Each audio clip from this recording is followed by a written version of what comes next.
ದಲಿತರ ವಿರುದ್ಧ ಇರುವಂಥ ಒಂದು ಪಕ್ಷ, ಬಡಸಾಮಾನ್ಯರ ವಿರುದ್ಧ ಇರುವಂಥ ಪಕ್ಷದಲ್ಲಿ ಅವರು ಅಭ್ಯರ್ಥಿಯಾಗಿರುವಂಥದ್ದು ನನಗಂತೂ ವೈಯಕ್ತಿಕವಾಗಿ ಬೇಜಾರಿದೆ.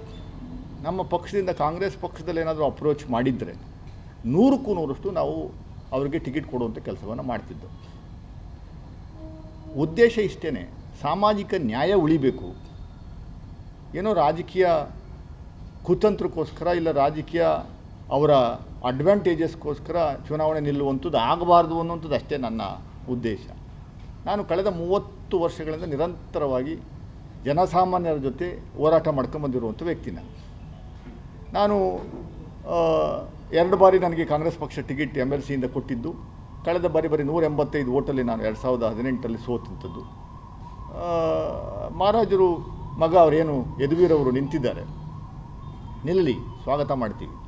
ಪಾಪ ಭಾಳ ಅವ್ರನ್ನ ಫೋರ್ಸ್ ಮಾಡಿ ಕರ್ಕೊಂಬಂದು ನಿಲ್ಲಿಸಿರುವಂಥವ್ರು ಯಾರು ಅನ್ನುವಂಥದ್ದು ಪ್ರತಾಪ್ ಸಿಂಹ ಅವರು ಚೆನ್ನಾಗಿ ಗೊತ್ತು. ದಯಮಾಡಿ ಹೇಳಿ. ಈಗಲೂ ಕೂಡ ಪಾಪ ಅವ್ರಿಗೆ ಇಷ್ಟ ಇಲ್ಲದೇ ಇದ್ರೂ ಹೊರಗಡೆ ಕರ್ಕೊಂಡೋಗಿ ಫುಟ್ಪಾತಲ್ಲಿ ನಿಲ್ಲಿಸುವಂಥದ್ದು, ಫುಟ್ಪಾತಲ್ಲಿ ಟೀ ಕುಡಿಸೋವಂಥದ್ದು, ಇದಕ್ಕಿದ್ದಂಗೆ ಏನೋ ಒಂಥರ ಗಿಮ್ಮಿಕ್ ಮಾಡುವಂಥ ಕೆಲಸಗಳು ಮಾಡ್ತಾ ಇರುವಂಥದ್ದು ಜನಸಾಮಾನ್ಯರಿಗೆ ಒಂಥರ ಬೇಸರ ತಂದಿದೆ.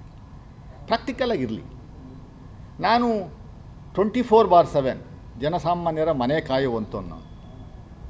ನಾನು ಜನಸಾಮಾನ್ಯರಿಗೆ ಬಿಟ್ಬಿಡ್ತೀನಿ, ಮತದಾರರಿಗೆ ಬಿಟ್ಬಿಡ್ತೀನಿ. ಜನಸಾಮಾನ್ಯರ ಅವರ ಮನೆ ಕಾಯುವಂಥ ವ್ಯಕ್ತಿ ಬೇಕಾ, ಇಲ್ಲ ಇನ್ನೊಬ್ಬರ ಮನೆ ಮುಂದ್ಗಡೆ ಹೋಗಿ ಅವ್ರ ಮನೆ ಕಾಯುವಂಥ ವ್ಯಕ್ತಿ ಬೇಕಾ ಅನ್ನುವಂಥದ್ದು ಒಂದು ತೀರ್ಮಾನ ಮಾಡಲಿ. ಅದು ಮುಂದಿನ ದಿನಗಳಲ್ಲಿ. ಮಾನ್ಯ ಸಿದ್ದರಾಮಯ್ಯ ಸಾಹೇಬರು ಭಾಳ ಪ್ರತಿಷ್ಠೆಯಾಗಿ ತಗೊಂಡಿದ್ದಾರೆ ಈ ಚುನಾವಣೆನ. ಈ ಸರಿ ಅಷ್ಟು ಈಸಿಯಾಗಿ ಕಾಂಗ್ರೆಸ್ ಪಕ್ಷ ಬಿಟ್ಕೊಡುವಂಥದ್ದಕ್ಕೆ ಅವಕಾಶ ಇಲ್ಲ. ಈ ಭಾಗದಲ್ಲಿ 8 ಅಸೆಂಬ್ಲಿ ಕಾನ್ಸ್ಟಿಟ್ಯೂನ್ಸಿಲಿ 5 ಅಸೆಂಬ್ಲಿ ಕಾನ್ಸ್ಟಿಟ್ಯೂನ್ಸಿ ಕಾಂಗ್ರೆಸ್ ಪಕ್ಷದ MLAಗಳಿದ್ದಾರೆ.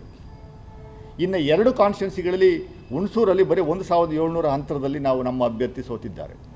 ಕೃಷ್ಣರಾಜ ಕಾನ್ಸ್ಟಿಟ್ಯೂನ್ಸಿಲಿ ಬರೀ 4500 ಮತಗಳ ಅಂತರದಲ್ಲಿ ನಾವು ಸೋತಿದ್ದೀವಿ. ಎಸ್, 2 JDSನವರಿದ್ದಾರೆ, ಒಂದೇ BJP ಇರುವಂಥದ್ದು, ಒಂದೇ ಕ್ಷೇತ್ರದಲ್ಲಿ ಅದು ಬರೀ 4500 ಮತದ ಅಂತರಗಳಲ್ಲಿ ಗೆದ್ದಿದ್ದಾರೆ. ಇರಲಿ. ಲಾಸ್ಟ್ ಟೈಮ್ 2023ರ ಅಸೆಂಬ್ಲಿ ಪ್ಯಾಟರ್ನ ನೀವು ನೋಡಿದ್ರೆ ನಾವು 49% ಓಟ್ ತಗೊಂಡಿದ್ದೀವಿ. BJPಯವ್ರು ತಗೊಂಡಿರೋದು 29%, JDS ತಗೊಂಡಿರೋದು 17%, SDP-ನವ್ರು 3% ತಗೊಂಡವೆ, ಇತರವರು ಒಂದು 3% ತಗೊಂಡಿದ್ದಾರೆ.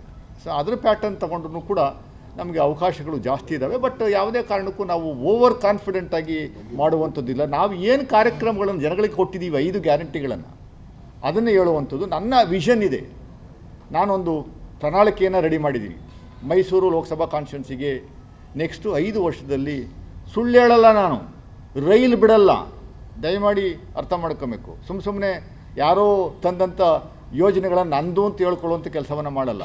ನಮ್ಮ ಪಕ್ಷ ಕೇಂದ್ರದಲ್ಲಿ ಬಂದರೆ ರಾಜ್ಯದಲ್ಲಿ ನಮ್ಮ ಪಕ್ಷ ಇದ್ದೇ ಇರೋದು. ರಾಜ್ಯ ಸರ್ಕಾರದ ನೆರವು ಮತ್ತು ಕೇಂದ್ರ ಸರ್ಕಾರದ ನೆರವನ್ನು ಪಡೆದು ಕೆಲವು ಜ್ವಲಂತ ಸಮಸ್ಯೆಗಳಿದ್ದಾವೆ. ಏರ್ಪೋರ್ಟ್ ರನ್ವೇ ವಿಸ್ತರಣೆ ಸುಮ್ಮನೆ ಮಾಧ್ಯಮಗಳಲ್ಲಿ ಹೇಳಿಕೆ ಕೊಡುವಂಥ ಕೆಲಸಗಳನ್ನು ಅಷ್ಟೇ ಇಂದಿನ ಪ್ರತಾಪ್ ಸಿಂಹ ಅವರು ಮಾಡೋದು. ಪ್ರತಾಪ್ ಸಿಂಹ ಅವ್ರಿಗೂ ನನಗೂ ವೈಯಕ್ತಿಕವಾಗಿ ಯಾವ ವೈರತ್ವನೂ ಇಲ್ಲ.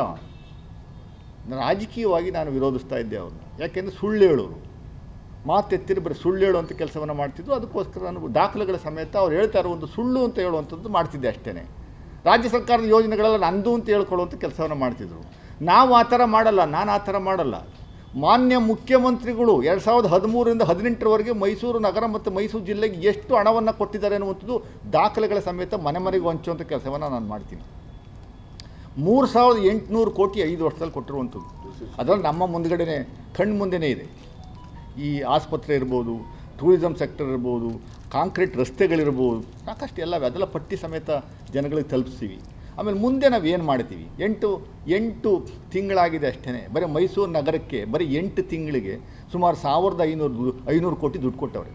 1500 ಕೋಟಿ ದುಡ್ಡನ್ನು ಕೊಟ್ಟಿದ್ದಾರೆ ಬರೀ 8 ತಿಂಗಳಿಗೆ. ಸೊ ಮೈಸೂರು ಜನತೆ ಅರ್ಥ ಮಾಡ್ಕೊಬೇಕು.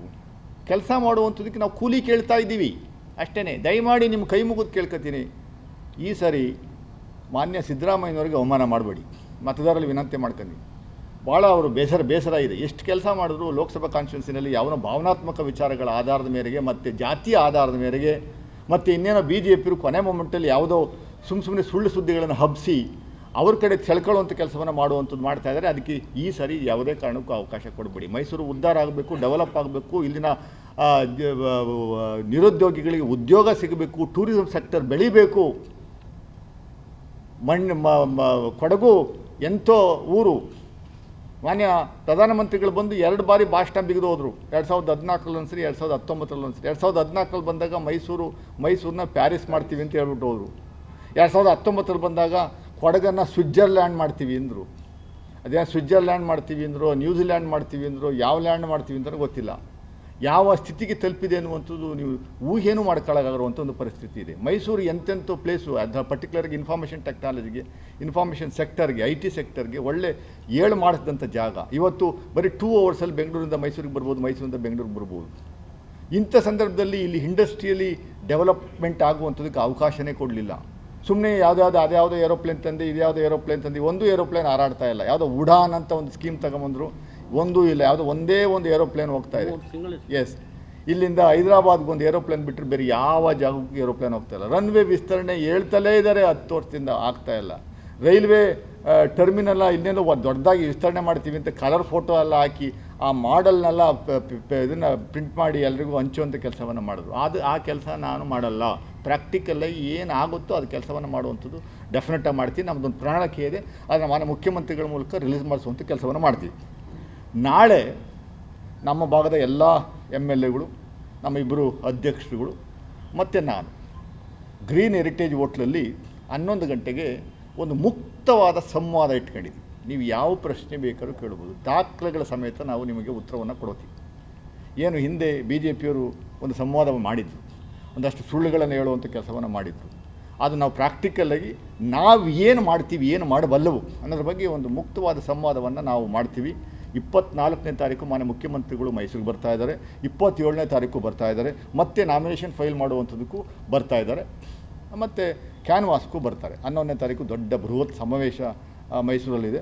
ಮಡಿಕೇರಿಲಿ ಅವತ್ತು ಬೆಳಗ್ಗೆ ಇದೆ, ಸಾಯಂಕಾಲ ಇಲ್ಲಿರುತ್ತೆ. ಸೊ ಕೆಲವು ಪಟ್ಟಿಗಳನ್ನು ಮತ್ತು ಕ್ಯಾಲೆಂಡರ್ ಆಫ್ ಇವೆಂಟ್ಸ್ನ ನಮ್ಮಿಬ್ಬರು ಅಧ್ಯಕ್ಷರುಗಳು ಕೊಡುವಂಥ ಕೆಲಸವನ್ನು ಮಾಡ್ತಾರೆ. ನಾನು ಕೇಳ್ಕೊಳ್ಳೋದಿಷ್ಟೇ, ನಾನು 3-4 ಬಾರಿ ಚುನಾವಣೆ ಸೋತು ಸಾಕಾಗೋಗಿದೆ. ಇದು ಕೊನೆಯ ಅವಕಾಶವನ್ನು ನಮ್ಮ ಪಕ್ಷದವ್ರು ಕೊಟ್ಟಿದ್ದಾರೆ.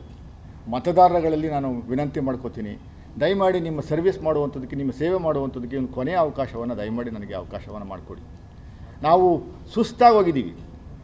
ಮನುಷ್ಯನಿಗೆ ಜನಸಾಮಾನ್ಯರು ಮತ್ತು ಮತದಾರರು ಪರೀಕ್ಷೆ ಮಾಡುವಂಥದ್ದು, ಸೋಲಿಸುವಂಥದ್ದು 1 ಸರಿ ಇರ್ಬೋದು, 2 ಸರಿ ಇರ್ಬೋದು, 3 ಸರಿ ಇರ್ಬೋದು. 4 ಬಾರಿ ಸೋಲಿಸಿದ್ದಾರೆ ನನಗೆ. ಇದು ಕೊನೆಯ ಅವಕಾಶ. ಪಕ್ಷ ಆದರೂ ಕೂಡ ನನ್ನ ಪ್ರಾಮಾಣಿಕತೆಗೆ ನನ್ನ ಗುರುಸಿ ಮತ್ತು ಲೋಕಸಭಾ ಚುನಾವಣೆಗೆ ಟಿಕೆಟ್ ಕೊಟ್ಟಿದೆ. ಈ ಸರಿ ಏನಾದರೂ ಮತ್ತೆ ನನ್ನ ಕೈ ಹಿಡಲಿಲ್ಲ ಅಂದರೆ ಮತದಾರರು, ನಾನು ಸತ್ತಂಗೆ, ನಾನು ಆಲ್ಮೋಸ್ಟ್ ಸತ್ತಂಗೆ. I am going to be dead. So ಅದರಿಂದ ಪಕ್ಷಾತೀತವಾಗಿ, ದಯಮಾಡಿ ಜಾತ್ಯತೀತವಾಗಿ ನಿಮ್ಮಲ್ಲಿ ಕೈ ಮುಗಿ ಕೇಳ್ಕೊತೀನಿ, ನಮಗೊಂದು ಅವಕಾಶವನ್ನು ಕೊಡಿ. ನಮ್ಮ ಕಾರ್ಯವೈಖರಿ ಸರಿ ಇಲ್ಲ ಅಂದರೆ 5 ವರ್ಷದ ನಂತರ ಚೇಂಜ್ ಮಾಡುವಂಥದ್ದು ನಿಮ್ಗೆ ಅವಕಾಶ ಇದೆ, ಚೇಂಜ್ ಮಾಡಿ. ನಾವು ಯಾವತ್ತೂ ವೈಯಕ್ತಿಕವಾಗಿ ಯಾರನ್ನೂ ನಾನು ಮಾತಾಡುವಂಥದ್ದಿಲ್ಲ. ಕಾರ್ಯವೈಖರಿ ಬಗ್ಗೆ ಮಾತಾಡಿದ್ದೀನಿ.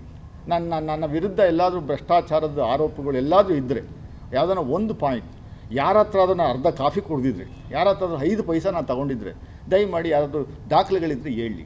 ಇಂಥವರೆಗೂ ನಾವು ಇಷ್ಟರ ಮಟ್ಟಿಗೆ ಅಗ್ರೆಸಿವ್ ಆಗಿ BJP ವಿರುದ್ಧ ಮಾತಾಡೋ ಸಂದರ್ಭದಲ್ಲಿ ನಾವೇನಾದರೂ ಆ ಥರದ ಮಾತಾಡಿದೆ ಬಿಟ್ಟಿರೋರು ನಮ್ಮನ್ನು, ಅವ್ರ ಪಕ್ಷಾಧಿಕಾರದಲ್ಲಿ ಇತ್ತು, ಬಿಡ್ತಿರಲಿಲ್ಲ. ಸೊ ಅದರಿಂದ ಭಾಳ ಕ್ಲೀನ್ ರಾಜಕಾರಣಿ. ನಾನೇನು ರಿಯಲ್ ಎಸ್ಟೇಟ್ ಬ್ಯಾಕ್ಗ್ರೌಂಡಿಂದ ಬಂದಿರುವಂಥ ಅಲ್ಲ. ನಮ್ಮ ಗಣಿ ವ್ಯವಹಾರದವನಲ್ಲ. ನಮ್ಮ ಮೂರ್ತಿ ಸಾಹೇಬ್ರು ಹೇಳಿದಾಗೆ